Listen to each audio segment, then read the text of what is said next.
Dios le bendiga, amada iglesia. Contento una vez más, porque Dios nos permite estar reunidos aquí en su casa en este día para adquirir en su presencia, darle gracias por cada bendición que Él nos da. Y también aprender cada día de su palabra, porque su palabra es vida, su palabra es eficaz. Y el mismo Cristo Jesús dijo, no solo de pan vivirá el hombre, sino también de la palabra que viene del Padre. Amén.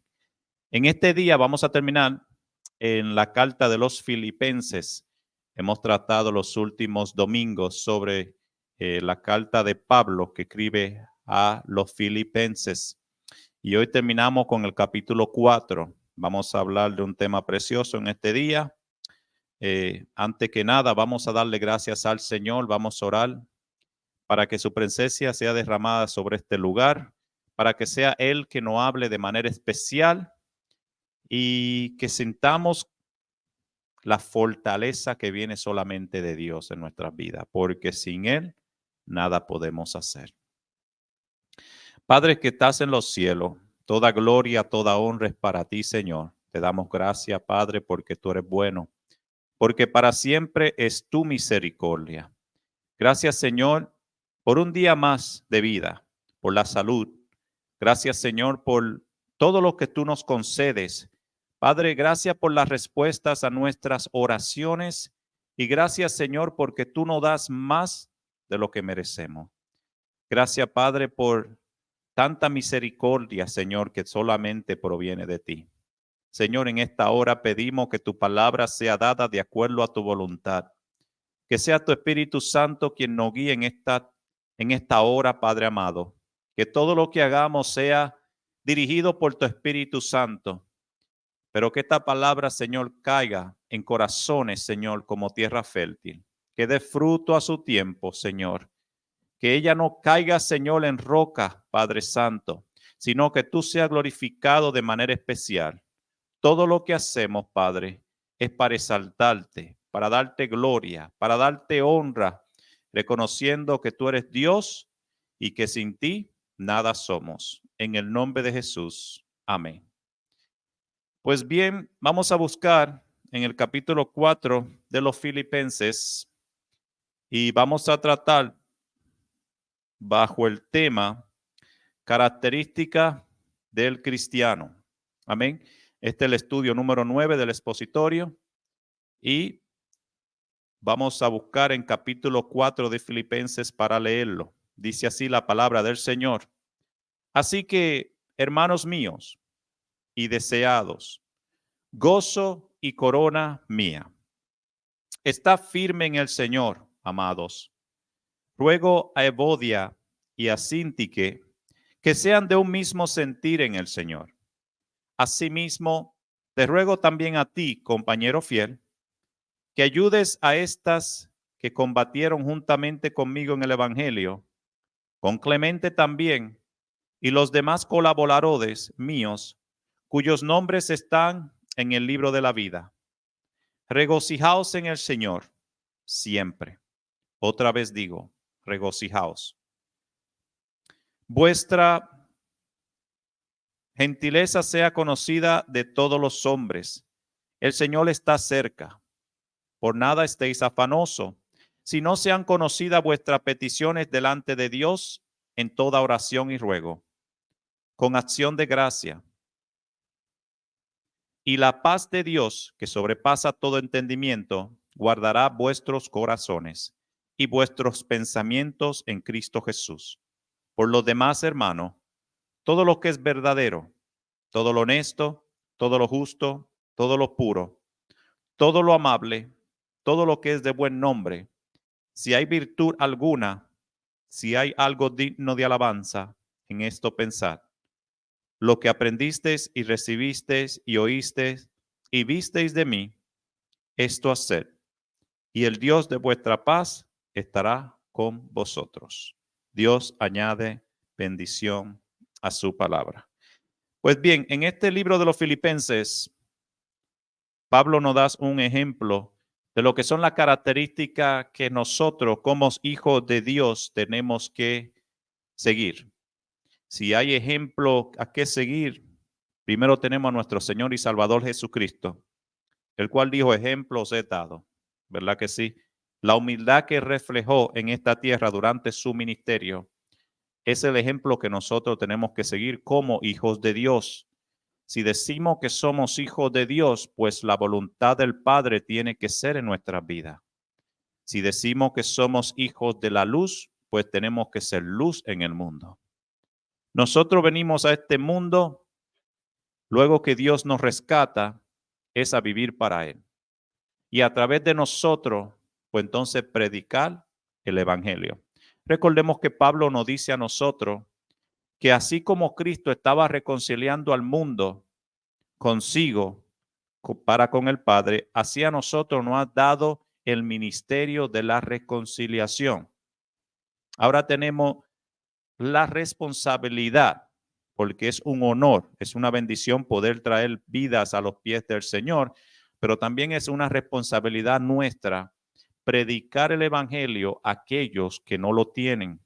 Pues así como a nosotros se nos predicó en el pasado cuando no conocíamos al Señor, ahora nosotros tenemos la verdad y tenemos que llevar la verdad en aquellos lugares donde no la tienen.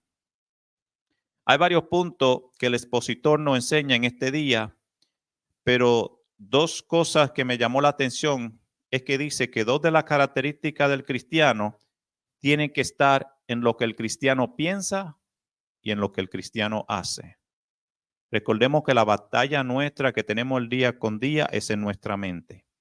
El enemigo ataca nuestra mente, las tentaciones vienen en nuestras mentes. El problema es cuando permitimos que estas tentaciones, que el pecado vaya a nuestro corazón, porque cuando llega a nuestro corazón es cuando entonces lo ponemos por obra y terminamos fallándole a Dios. Entonces vamos a ver cómo Dios quiere en este día que nosotros actuemos en el pensar y en el actuar. Pablo escribe a los filipenses, ya hemos dicho varios domingos, que Pablo escribe desde la cárcel en Roma, alrededor de 63, 65 después de Cristo. Es increíble cómo un hombre encarcelado en las condiciones de Pablo viene y le da consejo a la iglesia. Consejo, les exhorta, los anima y le dice, gócense en este capítulo 4, gócense en el Señor. Es como ilógico que un hombre que está pasando más situaciones difíciles que los demás es a quien Dios elige para darle fuerza a las iglesias. En vez de Pablo decir, escríbame una carta con ánimo, hermano, estoy pasando por algo difícil, anímenme, estoy esperando la carta que ustedes me van a mandar, estoy esperando las ofrendas, estoy esperando una ropa que me ayude. No, nada de eso. El que escribe es Pablo dándole fuerza a aquellos hermanos en Filipo. Y eso es algo de admirar. En cualquier situación en que estemos nosotros, siempre podemos darle fuerza a aquellos que son débiles en la fe. Aún en medio de la tormenta, en medio de los problemas, podemos testificar que Dios está con nosotros. Aun cuando el mundo no entiende por qué sonreímos en medio de las calamidades, sí entendemos que es la fuerza de Dios que nos ayuda a seguir adelante. Y cuando los demás esperan que nosotros nos caigamos y nos quedemos en el piso derrotado, el proverbio dice que cuanta vez se cae el justo, Dios lo levantará. Aún Job en su prueba, en su debilidad, en su dolor, dijo que su Redentor vive. Y así nosotros sabemos que Cristo no está en la tumba, sino que Él vive y está a la diestra del Padre y está con nosotros todos los días hasta el fin. Con esta pequeña introducción, vamos a leer unas cuantas citas bíblicas antes de hablar del capítulo 4 de Filipenses, como nos trae aquí el expositorio, para reforzar cuáles son las características que nosotros tenemos que tener. Recuerden que aquel que va a la milicia, aquel que entra al army, aquel que va a ser policía, aquel que es un abogado, aquel que es un doctor. Cualquier profesión que nosotros elijamos se diferencia a las demás por las características, por las cosas que esa persona hace. Un militar, usted se da cuenta que aún sin el uniforme, usted se da cuenta cómo habla, cómo se dirige a los demás, cómo actúa, cómo se comporta, aún cómo se pone de pie en un grupo. Usted se da cuenta que esa persona tiene un rasgo militar. De la misma manera un abogado, de la misma manera un doctor. Entonces, Dios espera que nosotros como hijos de Dios nos comportemos de cierta manera. Porque no pedimos venir a los caminos del Señor y hacer y a seguir haciendo lo que nosotros hacíamos en el mundo. Porque de ahí nos rescató Dios. Así que vamos a la primera lectura, según el expositor, para aprenderle un hombre que se habla muy poco y que ha habido mucha controversia hoy en día. Y es sobre Enoc. Y está en Génesis capítulo 5, solamente 3 versículos del 22 al 24. Y dice el subtema, Enoc, el hombre que caminó con Dios. Cuando abrimos el capítulo 5 de Génesis, comienza a hablar de genealogía. Y tal fulano engendró a tal persona y vivió tantos años y murió.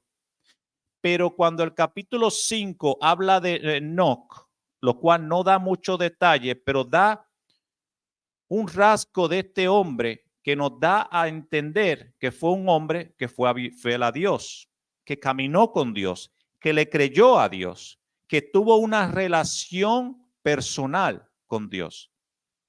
Miren en unos cuantos versículos cómo nos damos cuenta. Dice el versículo 22, y caminó Enoc con Dios después que engendró a Matusalén 300 años y engendró hijos e hijas. Fueron todos los días de Enoc 365 años. Caminó pues Enoc con Dios y desapareció. Porque se lo llevó Dios. Hay 3 personas en el Antiguo Testamento que desaparecen, como dicen por ahí, misteriosamente. Decimos misteriosamente porque la forma que Dios decide que estas personas partan de esta tierra es fuera de lo común, no es lo que normalmente pasa. Los cuales son Enoc, Moisés y Elías. Y vamos a verlo, algunos de ellos en esta clase de este día. Pero fíjense cómo Enoc dice que caminó con Dios, y caminar significa estar en una constante relación con Dios. No es que Dios se les puso al lado y Enoc caminó con él por un ratito y luego fue arrebatado. No, lo que está diciendo la palabra de Dios es que en el vivir de Enoc, en su generación, él le fue fiel a Dios. Y el Antiguo Testamento está lleno de personas que nos dan un ejemplo a nosotros, que en medio de una generación perversa se mantuvieron fiel a Dios. Así que ninguno de nosotros podemos decir, oh hermano, es que usted no entiende dónde es que yo trabajo, o dónde es que yo vivo, o mi familia, de dónde con la familia que yo vivo. Nada de eso justifica que nosotros no vivamos de acuerdo a la palabra de Dios. Porque en esta generación que vivimos hoy en día es una generación pecaminosa, es una generación perdida, que es no tanto perdida, que se deleita en el pecado. Pero asimismo vivió Enoc, vivió Noé, vivió Abraham, vivió Moisés, y fueron hombres que decidieron serle fiel a Dios porque sabían que tenían promesas de parte de Dios. Jesús dijo, séme fiel hasta la muerte y yo te daré la corona de la vida. No es que me sea fiel un ratito o un día o dos. La promesa de la corona de la vida es si somos fieles hasta la muerte. Hasta el último día que podamos respirar en esta tierra, tenemos un compromiso para con Dios. Y ahora Enoc dice que después de caminar un tiempo con Dios, Dios lo arrebata y dice que desaparece con Dios. No dice en un momento que fue enterrado por sus hijos, por sus hermanos, por su familia.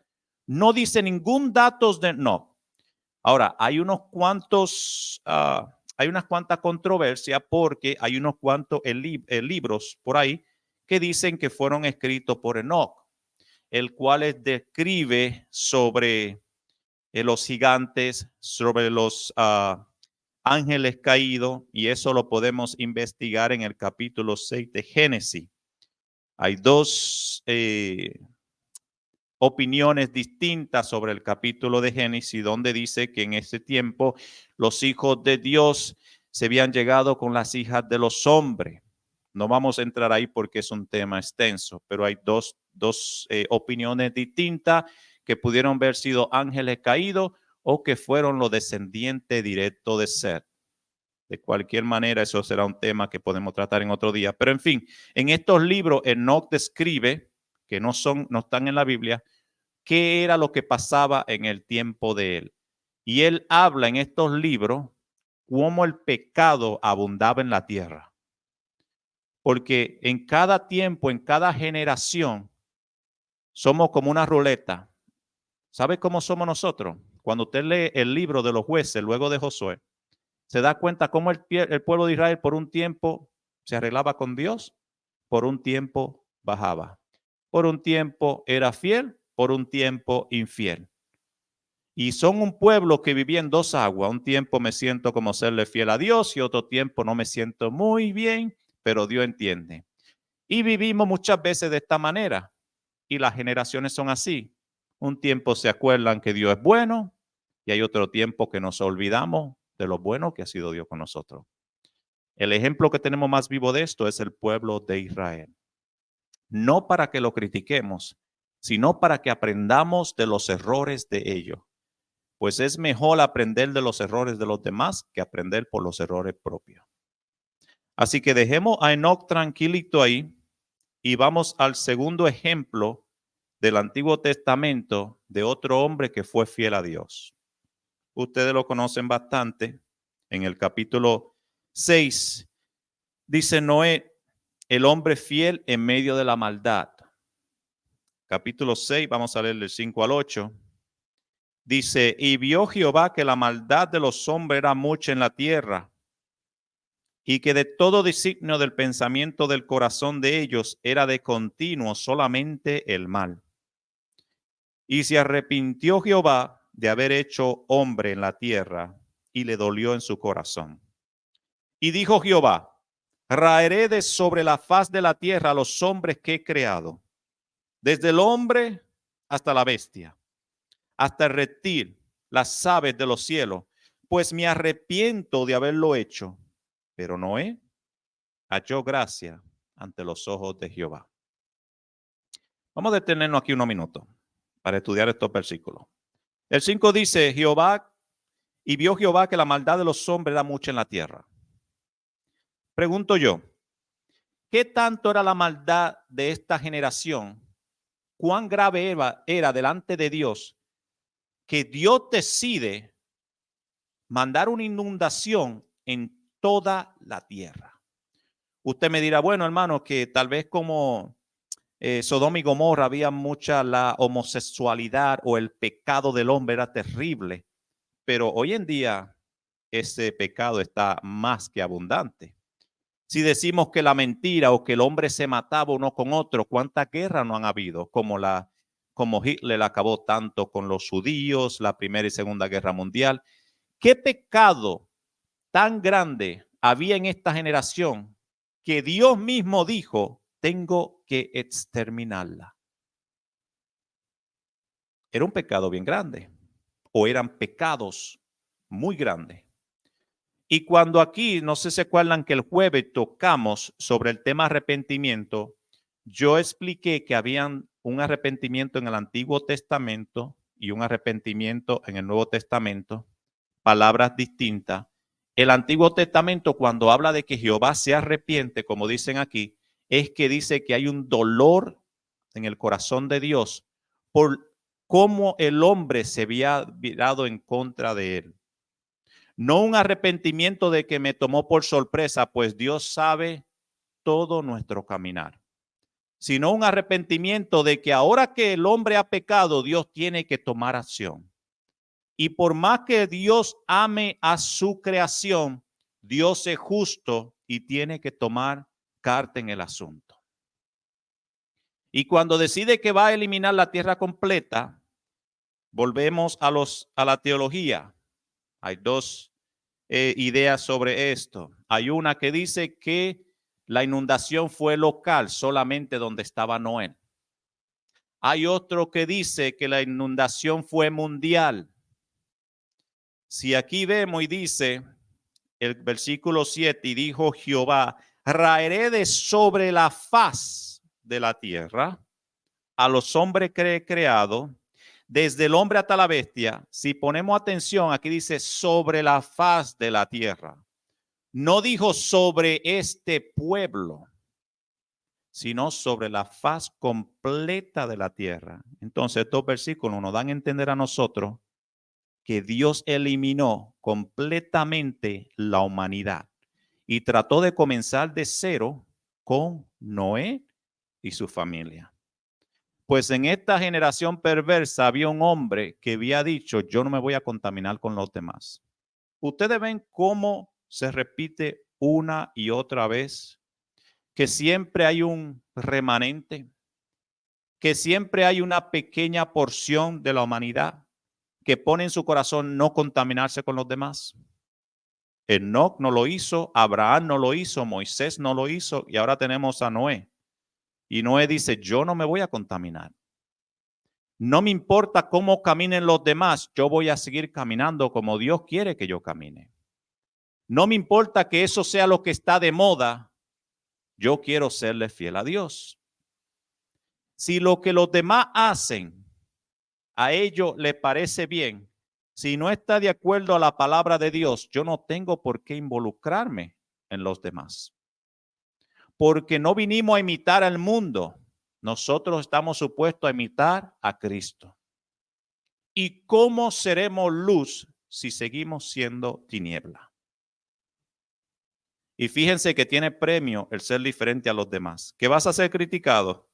¿Ustedes creen que Noé no tuvo mucha crítica por crear un bote donde no había lluvia? ¿Ustedes se imaginan cuánta burla tuvo Noé? ¿Cuánta persona? Porque se estima que fueron de 120 a 150 años construir la barca. Eso no fueron unos cuantas semanas. ¿Cuántas personas se burlarían de Noé y de su familia? Miren los ridículos que están ahí construyendo una barca donde nunca ha llovido. Mire ese viejo poniéndose viejo, haciendo lo mismo y esa lluvia no llega. ¿No les parece un poco parecido a cómo nosotros hoy en día vivimos? ¿Cuántos de nosotros no se burlan diciendo, mira, aquellos van aquellos locos predicando de aquel Cristo que nunca ha venido? ¿Y cuánto tiempo no tienen diciendo Cristo viene y Cristo no viene? Pero él dijo, yo vendré como ladrón en la noche. Y aquellos que se burlaron son aquellos que un día, dice la palabra de Dios, se oirá el crujir y el llanto. Aquel rico no le importó nada y se daba todos los placeres. Pero había un hombre pobre, enfermo, que no disfrutó de nada de esta tierra. Sin embargo, después de la muerte, el que estaba en lloro era el rico, clamándole al padre Abraham. Y aquel pobre menesteroso, donde todo el mundo lo veía con asco y nadie quiso darle una mano, era el que después se gozaba en la presencia de Abraham. Jesús dijo algo bien profundo. ¿De qué nos vale ser rico del mundo entero y perder nuestra salvación? ¿De qué te vale? Cuantos millones tenga en tu cuenta, en ese ataúd te lo podrán poner todo, en cheque, en certified check, en cash, whatever you have. Pero cuando nos muramos no podemos disfrutar de nada de eso, porque Job dijo, desnudo vine y desnudo volveré. Pero la confianza que tenemos en Dios es para vida eterna. Por eso es que el mundo prefiere tomar el riesgo de perder su salvación y no hacerle caso a este evangelio. Y aunque de Noé se burlaron, él siguió siendo fiel. Algo que me llama la atención sobre Noé es que tenía una esposa y tenía unos hijos que lo respetaban. Por eso Dios llama al hombre para ser cabeza de su hogar, no para enseñorearse de su esposa ni de sus hijos, sino para ser ejemplo de su hogar, siendo dirigido por Dios para buenas obras, para cuidar y proteger su hogar, para proteger a su esposa y a sus hijos. Fíjense que el llamado aquí dice que Dios vio a Noé, no dice Dios vio a la familia, con quien Dios trate con Noé. Y Noé va donde la esposa y le dice a los hijos, tengo un llamado de Dios y tenemos que construir una barca, porque así me ha dicho Dios que viene un diluvio. Y aquí no dice que los hijos dijeron, no, mi papá está loco. Yo me voy con el mundo porque mi papá no sabe lo que está hablando.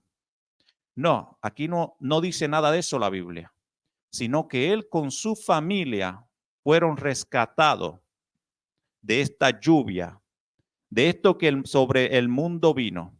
Por eso Pablo le dice a aquel encarcelero, dice, señores, ¿qué tengo que hacer para ser salvo? Cree tú y tu casa serás salvo.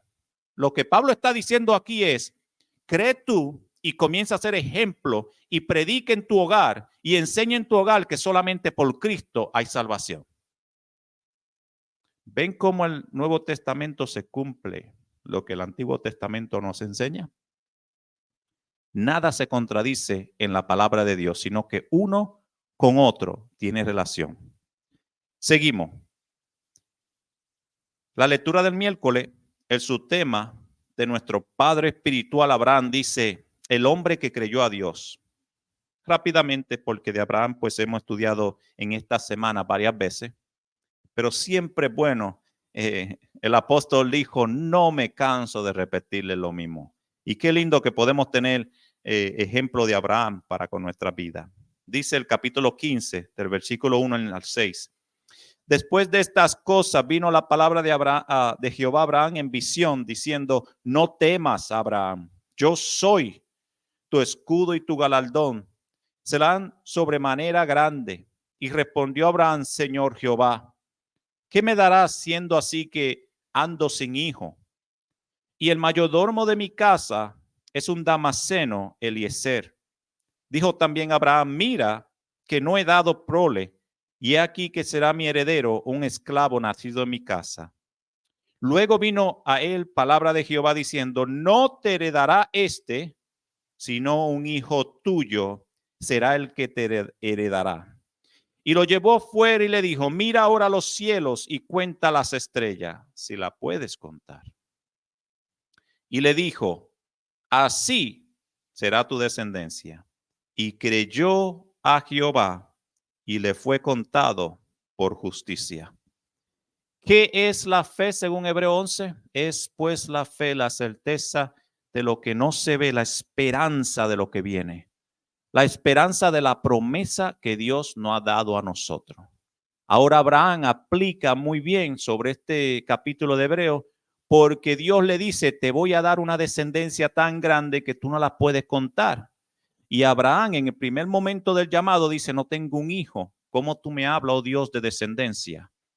Pero si Dios dice, Dios hace. Y como Dios promete, así se tiene que cumplir. Él dijo, yo estaré contigo todos los días. Pues bien, los días que siento a Dios en mi vida, qué lindo que siento su presencia. Pero los días que no sienta, yo sé que como quiera, Él está ahí conmigo. Porque Él dijo, voy a estar contigo todos los días. Por eso fue lo que se le cuenta a Abraham como justicia. No es que vio que hizo obra, sino que tuvo fe en que lo que Dios dijo, eso se iba a cumplir. Y pasaron años luego del llamamiento de Abraham. Fue que después en su vejez que Dios le dio un hijo llamado Isaac. Como comenzamos a hablar que estas son las características nuestras, tenemos que entender que nosotros estamos supuestos a tener fe. Y la fe, dice Pablo, es un don de Dios. Viene de Dios. dependemos de Dios. Y nosotros, aunque no veamos lo que estamos pidiendo, tenemos que confiar en que Dios lo va a hacer. Pero aprendamos a orar. Aprendamos a esperar en Dios. Porque hay muchas veces que oramos y le pedimos a Dios y le damos direcciones a Dios de cómo nosotros queremos las cosas. Y el Señor dijo a través del profeta, como tú caminas, yo no camino, y como tú piensas, yo no pienso. Entonces, ¿cómo dice el apóstol? El apóstol dice que muchas veces no recibimos porque no sabemos orar. Entonces, ¿cómo dijo el Señor Jesús? Hágase tu voluntad aquí en la tierra como tú la haces en el cielo. Y los ángeles no le dicen al Señor qué hacer. La voluntad de Dios en los cielos es autoritaria. Lo que Dios dice es lo que se hace. Entonces, cuando aprendamos a orar, recordemos lo que dijo Santiago. No digamos haré o haré esto, sino que aprendamos a decir, si Dios quiere. Yo conozco dos parejas, dos matrimonios. Son unos matrimonios preciosos en el Señor. Pero por alguna razón, Dios no lo ha bendecido con hijos. Y tienen años esperando que Dios le dé esa bendición. Pero ¿será Dios injusto porque Dios no responde a las peticiones de ellos? ¿O será que Dios sabe el por qué no le da hijos? Tenemos que aprender que Dios sabe el porqué de las cosas. Si la petición que tenemos delante de Dios no se ha cumplido, es porque o no es la voluntad de Dios, o no es el tiempo de Dios, o no es el propósito de Dios. Pero si yo confío en Dios, yo sé que Él no me lo ha dado porque Él sabe por qué. No me conviene, me traerá más problemas que alegría, me traerá más sufrimiento que gozo. Entonces aprendamos a confiar en Dios. No es fácil muchas situaciones por las que Dios nos permite pasar, pero dice que todo obra para bien de acuerdo a su voluntad. Y aquí Abraham nos muestra a que tenemos que tener fe, aun cuando lo que hemos pedido no ha llegado. Bien, vamos al jueves. Bajo el subtema, Rahab, la mujer que salvó a su familia. Me gustó mucho este tema porque normalmente cuando hablamos de Rahab, nos concentramos en que Rahab salvó a los 2 espías judíos que mandó Josué. Pero nos olvidamos que ella hizo una acción, que ella tomó una decisión que afectó a su hogar completo, a sus padres, a su madre, a sus hermanos. Y eso lo vamos a ver en estos versículos. Dice Josué 2, del 1 al 4. Josué, hijo de Nun, envió desde Sitín 2 espías secretamente, diciéndoles, andad, reconoced la tierra y a Jericó. Y ellos fueron y entraron en casa de una ramera que se llamaba Rahab, y posaron allí. Y fue dado aviso al rey de Jericó diciendo, he aquí que los hombres de los hijos de Israel han venido aquí esta noche para espiar la tierra. Entonces el rey de Jericó envió a decir a Rahab, sacad a los hombres que han venido a ti y han entrado a tu casa, porque han venido para espiar toda la tierra. Pero la mujer había tomado a los 2 hombres y los había escondido y dijo, es verdad que unos hombres vinieron a mí, pero no supe de dónde eran. ¿Sabría Rahab dónde eran estos 2 espías? Pues claro que sí. Luego ya tiene una conversación con ellos y le dice, yo sé quiénes son ustedes, ustedes son el pueblo judío y nosotros y el pueblo completo está temblando delante de ustedes porque hemos entendido que Jehová ha entregado a este pueblo en sus manos. Hay muchas personas, y hay que tener cuidado con esto, que usan el ejemplo de Rahab para justificar, como dicen por ahí, las mentiras blancas. Para justificar que siempre y cuando yo mienta por causa de Dios o para causa de Dios, Dios entiende por qué Rahab lo hizo. No. Dice la palabra de Dios que el mentiroso no se afirma. Cuando Rahab hizo esto, no era una mujer creyente. ella había escuchado lo que dijo la palabra, de oída te había escuchado. Entonces, cuando Rahab entiende que el Dios de Israel es el quien están venciendo en todas las naciones, ella cree en ese Dios. Y ahora que llegan dos del pueblo de Israel, ella quiere hacer una buena obra, pero es para asegurar el bienestar de su casa. Porque después que cubre a estos dos espías y le dice a los demás, a oficiales, no, ellos no están aquí. Ahora ella vuelve donde ellos, le dice, los oficiales se han ido, esperen a que ellos se vayan, lo bajo por el muro y ustedes van a su camino. Escóndanse por 3 días hasta que ellos pasen y puedan llegar a donde tienen que ir. Y lo hicieron así. Pero antes de bajarlo, Rahab le dice, yo quiero que me prometan que cuando ustedes vengan a conquistar a esta tierra, a este pueblo, ustedes se acuerden de lo que yo he hecho por ustedes. De tonta no tenía nada, porque Rahab creyó, pero sabía que a quien había creído era el Dios verdadero, porque ese Dios venía dándoles victoria en victoria a aquel pueblo de Israel. Y aquellos dos espías le dicen, tiene nuestra palabra, igual de este cordón, le dan una prenda y le dice, cuando lleguemos tú vas a poner eso y nosotros vamos a reconocer y vamos a saber la promesa que te hicimos. Luego Josué, ellos le testifican a Josué lo que hicieron. Y luego más adelante, cuando llegan a Jericó y comienzan a invadir esta ciudad, lo primero que Josué le dice a todo ese espía es, vayan, corran y entren en la casa de aquella mujer que ustedes le hicieron la promesa que le iban a cuidar, que le iban a proteger, que nada le iba a pasar y todo cuanto esté aquí adentro, sáquenlo y llévanlo para el pueblo para que no le pase nada. Porque si hay algo que tenía el pueblo de Israel es que, ¿qué dice la palabra? Salomón dijo, no prometas si no vas a cumplir, pero lo que tú prometes, asegúrate cumplirlo. ¿Por qué mejor no prometer y no cumplir que prometer, entonces quedar mal? ¿Qué dijo el Señor Jesús? Nuestro sí tiene que decir sí y nuestro no, no. Cuando un cristiano habla y dice, yo te doy mi palabra, tiene que haber poder en esa palabra. Tiene que haber respaldo. Por eso la palabra dice, no tenemos que jurar por Dios. Yo hablo con mi hermano y digo, mi hermano, yo te doy mi palabra que voy a estar ahí a tal hora. O yo te doy mi palabra que tú puedes contar conmigo. Me estoy comprometiendo con mi hermano. Porque lo único que nosotros tenemos es nuestra palabra. Entonces, aquí vemos cómo una mujer impía cree en un Dios que salva. Y luego que esta mujer viene, esta mujer comienza a ser descendencia y comienza a vivir en el pueblo de Israel. Y es salva porque creyó en Dios. Era impía y vino a creer al Dios de Israel. Y a una mujer así Dios no lo iba a despreciar porque creyó, pero también con creer hizo también obra.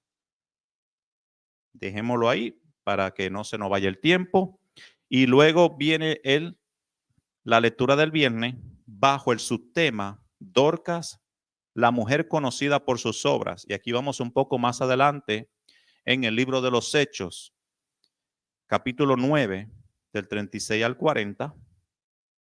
Aquí vamos a ver a Pedro, cómo Dios lo usa grandemente. No el Papa Pedro, porque yo sé que hay muchos que dicen que Pedro fue el primer papa, no. Ninguna parte de la Biblia dice Papa Pedro. Lo que dice la Biblia es el apóstol Pedro, así como fue el apóstol Pablo. Dice el versículo 36, había entonces en Jope una discípula llamada Tabita, que traducido quiere decir Dorcas. Esta abundaba en buenas obras y en limosnas que hacía. Y aconteció que en aquellos días enfermó y murió. Después de lavada, la pusieron en una sala. Y como Lidia estaba cerca de Job, los discípulos, oyendo que Pedro estaba allí, le enviaron 2 hombres a rogarle, no tardes en venir a nosotros. Levantándose entonces Pedro fue con ellos, y cuando llegó, le llevaron a la sala, donde le rodearon todas las viudas, llorando y mostrando las túnicas y los vestidos que Dorcas hacía cuando ellos estaban con ella. Entonces, sacando a todos, Pedro se puso de rodilla y oró, y volviéndose al cuerpo dijo, Tabita, levántate. Y ella abrió los ojos y al ver a Pedro se incorporó. Tiene un poco de similitud lo que Pedro hizo con aquella joven durante el ministerio de Jesús. ¿Se recuerdan cuando llamaron a Jesús, aquel varón, y le dijo, ven, que mi hija está enferma? Y luego le dicen, no molestes al maestro, pues tu hija ha muerto. Y Jesús le dice, ten paz. Yo soy la resurrección y la vida, le dijo a Marta y a María. Y cuando llegan de aquella joven, le dice, Talita Tumi, que quiere decir, levántate, a ti te digo, levántate. Pues Pedro había aprendido que la palabra de Dios y el poder de Dios no se había terminado. Cuando escuchó el testimonio de esta mujer, de las buenas obras que hacía por los demás hermanos, él oró al Señor para que Dios levantara nuevamente a esta mujer. Hay cosas que Dios hace que nunca vamos a entender. Si Pedro hubiese orado, Señor, levanta a esta hermana, y Dios no la levanta, ¿sería que Dios es malo? No podemos decir eso.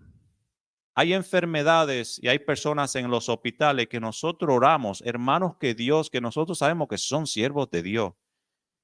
Y a veces nos ponemos tristes porque oramos y le pedimos a Dios y Dios no lo levanta de esa cama.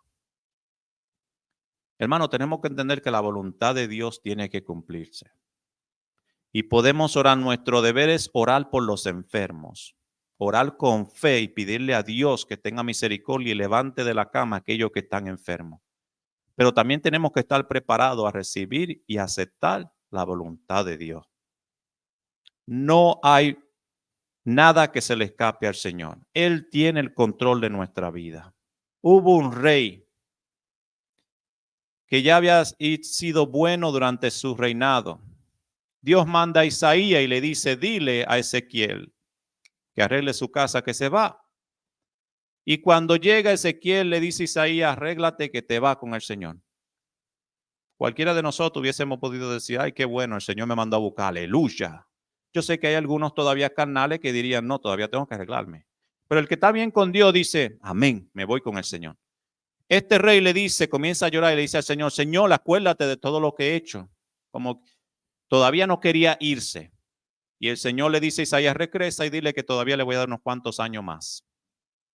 ¿Qué pasa? Que en esos años extra llegan unos de Babilonia y él comienza a enseñar los tesoros del reinado, cosa que tenía que tener en privado, y a Dios no le agradó eso.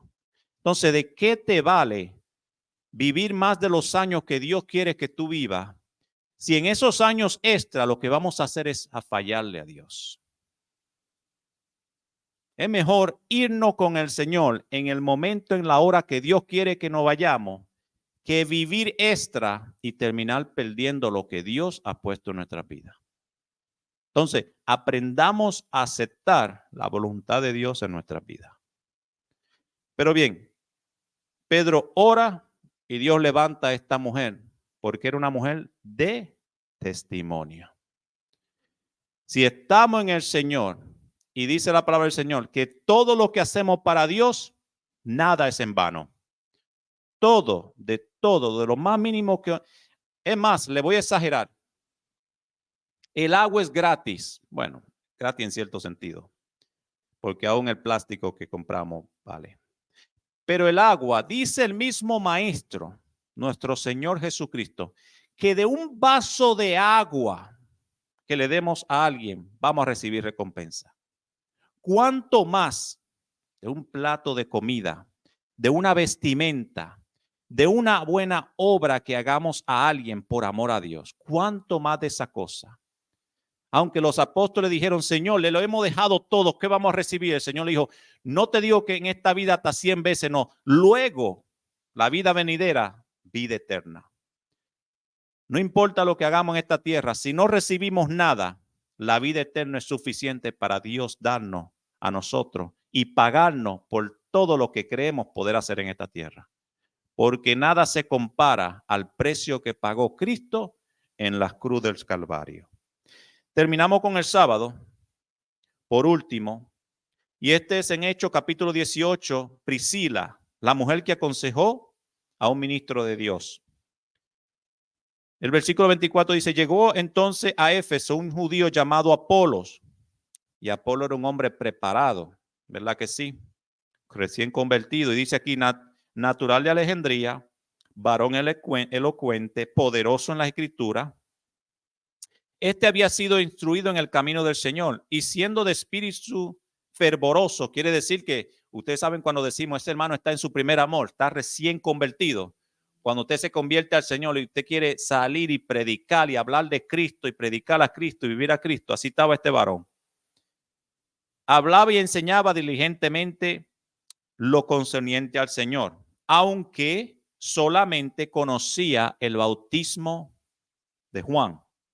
Y comenzó a hablar con denuedo en la sinagoga, pero cuando lo oyeron Priscila y Aquila, le tomaron aparte y le expusieron más exactamente el camino de Dios.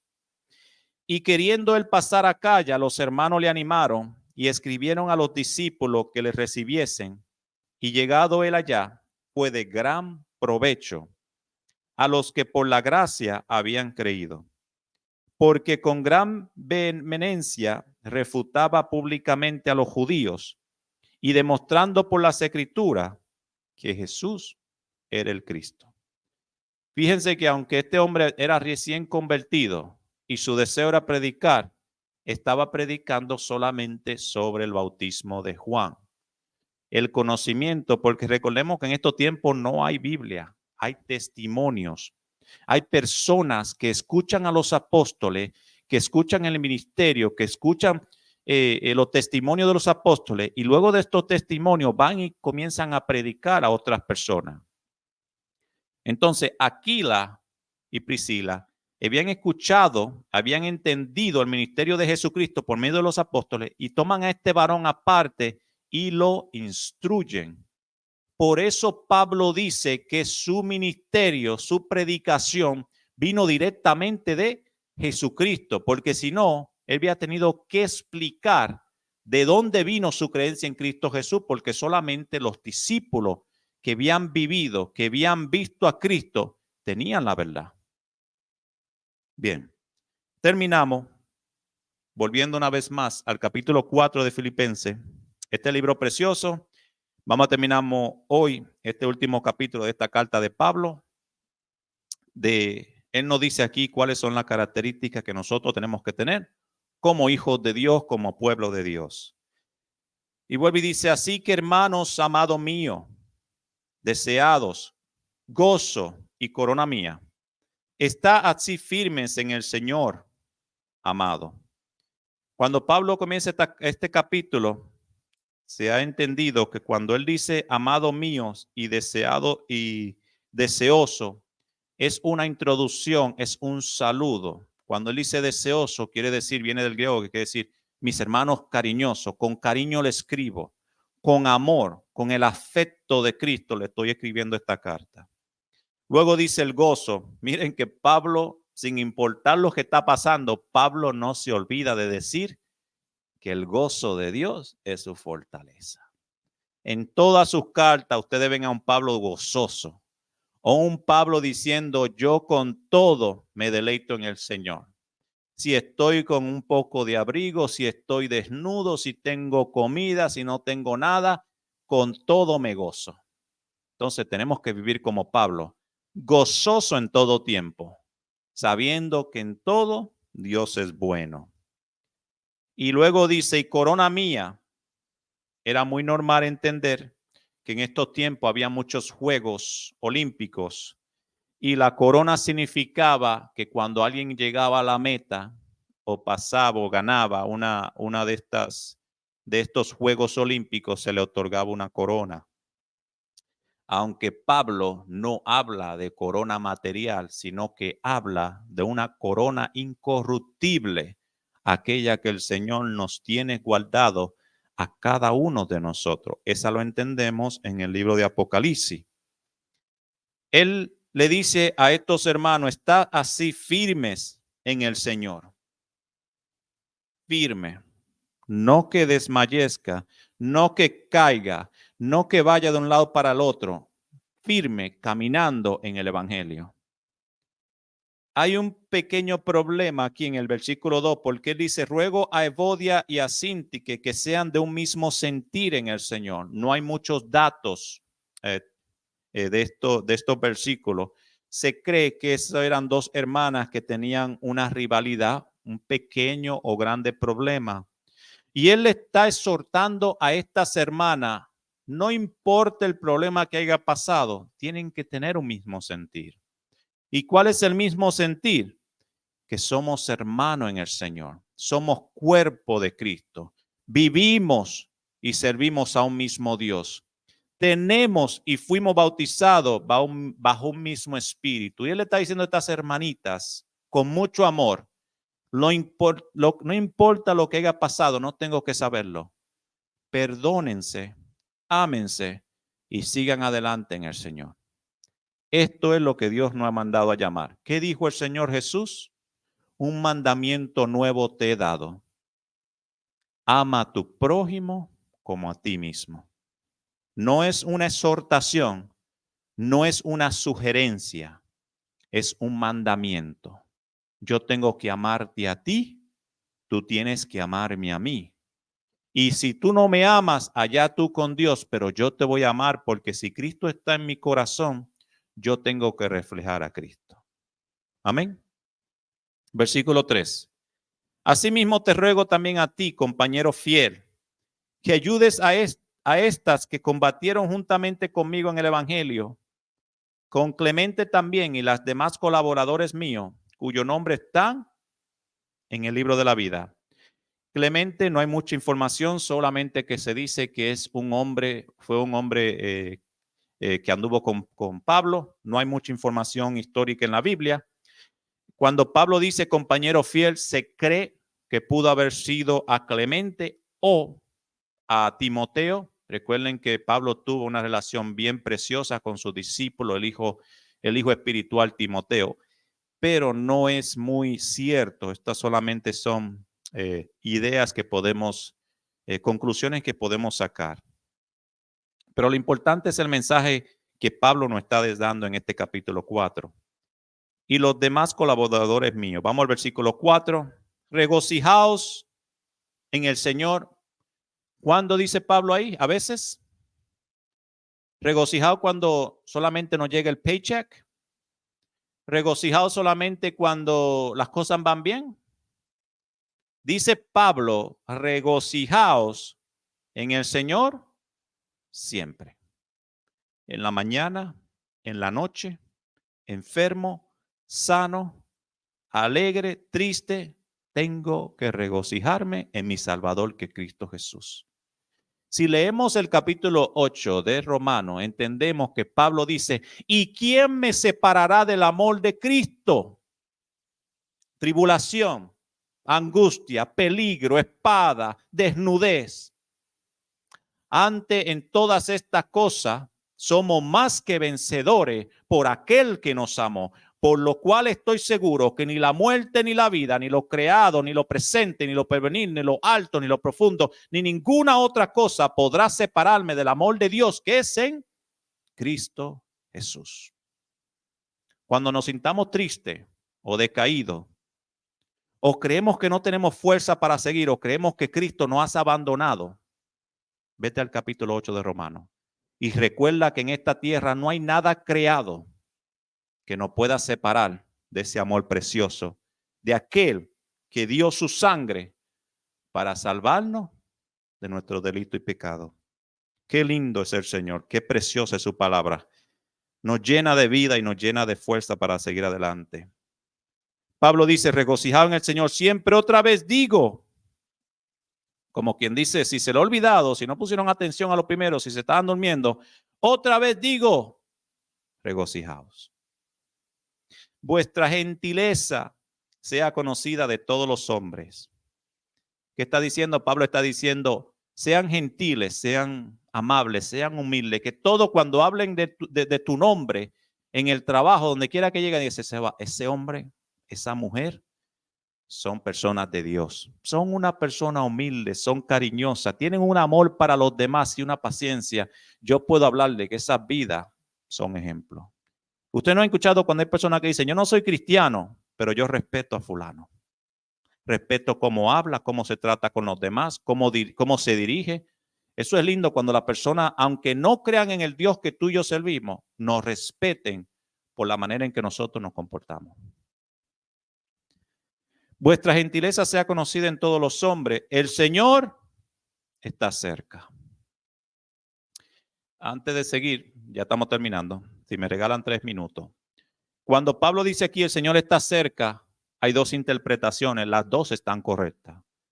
Cuando Pablo dice el Señor está cerca a los filipenses y a nosotros hoy en día, es que el Señor, una de ellas es que el Señor está cerca de nosotros. Porque recordemos que ya hemos dicho que Él dijo, yo estaré contigo todos los días hasta el fin. Y en su iglesia, Cristo está en su iglesia. Cristo está con nosotros en todo tiempo, en toda ocasión.